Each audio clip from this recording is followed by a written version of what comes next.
بسم اللہ الرحمن الرحیم۔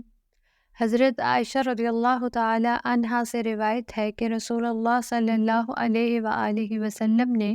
اپنے مرض وفات میں ایک دن اپنی صاحبزادی حضرت فاطمہ رضی اللہ تعالی عنہا کو اپنے پاس بلایا اور رازداری کے طور پر ان سے کوئی بات کی تو وہ رونے لگی۔ پھر آپ صلی اللہ علیہ وآلہ وسلم نے ان کو بلایا اور اسی طرح رازداری کے طور پر کوئی بات کی تو وہ ہنسنے لگی۔ حضرت عائشہ رضی اللہ تعالی عنہا فرماتی ہیں کہ میں نے اس کے بارے میں ان سے پوچھا تو انہوں نے بتلایا کہ پہلی مرتبہ حضور صلی اللہ علیہ وآلہ وسلم نے جب مجھ سے رازداری کے طور پر بات کی تھی تو مجھے یہ اطلاع دی تھی کہ آپ اسی مرض میں وفات پائیں گے جس میں آپ صلی اللہ علیہ وآلہ وسلم کی وفات ہوئی تو میں رنج اور صدمے سے رونے لگی تھی۔ آپ صلی اللہ علیہ وآلہ وسلم نے جب دوبارہ اسی طرح رازداری سے بات کی تو آپ صلی اللہ علیہ وآلہ وسلم نے مجھے بتلایا کہ آپ صلی اللہ علیہ وآلہ وسلم کے گھر والوں میں سے سب سے پہلے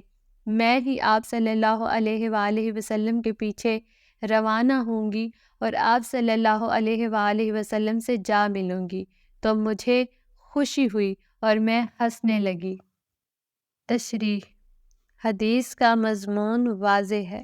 البتہ یہ ذکر کر دینا مناسب ہوگا کہ حضرت عائشہ صدیقہ رضی اللہ تعالی عنہا کی اس حدیث کی صحیح بخاری ہی کی ایک دوسری روایت میں یہ تفصیل ہے کہ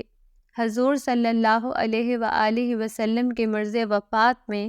جس دن یہ واقعہ ہوا اور حضرت عائشہ صدیقہ رضی اللہ تعالی عنہا نے حضرت سیدہ فاطمہ رضی اللہ تعالی عنہا سے دریافت کرنا چاہا کہ حضور صلی اللہ علیہ وآلہ وسلم نے تم سے کیا بات فرمائی تھی جس کی وجہ سے تم پہلے رونے لگی تھی اور پھر جلدی ہی ہنسنے لگی تھی، تو حضرت فاطمہ رضی اللہ تعالی عنہا نے اس دن نہیں بتلایا بلکہ یہ کہا کہ جو بات حضور صلی اللہ علیہ وآلہ وسلم نے رازداری کے ساتھ فرمائی ہے اس کو میں ظاہر نہیں کر سکتی۔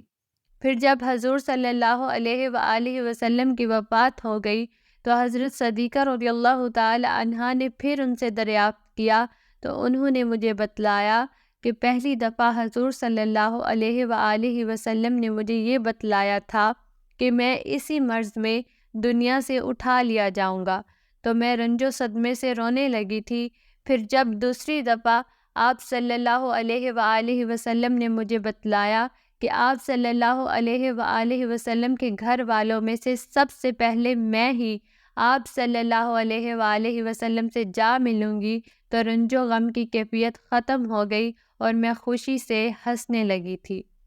یہاں یہ بات بھی قابل ذکر ہے کہ دونوں باتیں اسی طرح واقع ہوئیں، ایک یہ کہ حضور صلی اللہ علیہ وآلہ وسلم نے جیسا کہ فرمایا تھا اسی مرض میں وفات پائی اور آپ صلی اللہ علیہ وآلہ وسلم کے بعد آپ صلی اللہ علیہ وآلہ وسلم کے اہل و عیال میں سب سے پہلے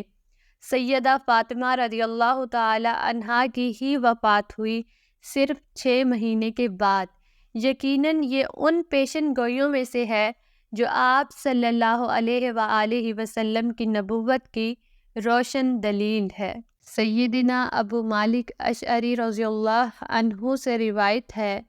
کہ رسول اللہ صلی اللہ علیہ وآلہ وسلم نے فرمایا 4 امور جاہلیت ہیں لیکن ان کو چھوڑا نہیں جائے گا: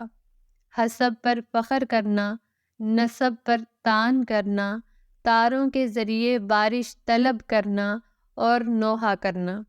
نوحہ کرنے والی عورت اگر وفات سے پہلے توبہ نہیں کر لیتی تو اسے اس حال میں قیامت کے دن کھڑا کیا جائے گا کہ اس پر تار کول یا خارش کی قمیص ہوگی۔ آپ صلی اللہ علیہ وآلہ وسلم نے فرمایا میری امت میں جاہلیت کے 4 کام ایسے ہیں جنہیں وہ ترک نہیں کریں گے: حسب پر فخر کرنا، نسب پر طعن کرنا، تاروں کے ذریعے بارش طلب کرنا اور میت پر نوحہ کرنا۔ نیز فرمایا اگر نوحہ کرنے والی عورت نے مرنے سے پہلے توبہ نہ کی تو قیامت کے دن اس طرح کھڑی ہوگی کہ اس پر تار کول کے کرتے ہوں گے، پھر ان پر آگ کے شعلوں کی قمیص چڑھا دی جائے گی۔